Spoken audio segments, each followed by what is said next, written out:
আসসালামু আলাইকুম রহমতুল্লাহি আবরাকাত। শুভাকাঙ্ক্ষীরা সবাই কেমন আছেন? আজকে পবিত্র জুমার দিনের শুভেচ্ছা জানাচ্ছি। আমি ফারুক মুন্সি। আজকে সর্বপ্রথম পবিত্র জুমার সম্পর্কে সংক্ষিপ্ত কিছু কথা বলার চেষ্টা করব। আমার তাওফিকে ইল্লা বিল্লাহ। আজকে পবিত্র জুমার দিনের আমাদের করণীয় কী এবং আমরা কি করব? রাসূল সাল্লাল্লাহু আলাইহি ওয়াসাল্লাম ইরশাদ করেছেন, পবিত্র জুমার দিনের সর্বপ্রথম সুন্নাহ হচ্ছে ফজর নামাজ জামাতের সহিত আদায় করা এবং বেশি বেশি দুরূদ ইস্তেগফার পাঠ করা। আমার রাসূল বলেছেন, যিনি বেশি বেশি দুরূদ ইস্তেগফার পাঠ করবেন, আল্লাহর নিযুক্ত ফেরেশতারা রাসূল আকরাম সাল্লাল্লাহু আলাইহি ওয়াসাল্লাম রওজায় পাক সাল্লাল্লাহু আলাইহি ওয়াসাল্লামের আত্মাহারে দুরূদ শরীফের হাদিয়া পৌঁছায় দেবেন। এবং বেশি বেশি সূরা কাহাফ তেলাওয়াত করা বলা হয়েছে। সূরা কাহাফ হচ্ছে একটা নূর। যে ব্যক্তি শুক্রবার সূরা কাহাফ তেলাওয়াত করবে, পরবর্তী শুক্রবার আগ পর্যন্ত ওনার ভিতরে নূর আল্লাহ তাআলা ওনাকে পৌঁছায় দেবে।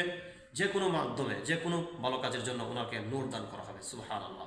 এবং পায়ে হেঁটে হেঁটে মসজিদে আসা এবং সর্বপ্রথম মসজিদের সামনে কাতারে বসা, 4 রাকাত সুন্নত নামাজ আদায় করা। আমরা ইনশাআল্লাহ এই কাজগুলো দ্রুত আমরা করার চেষ্টা করব।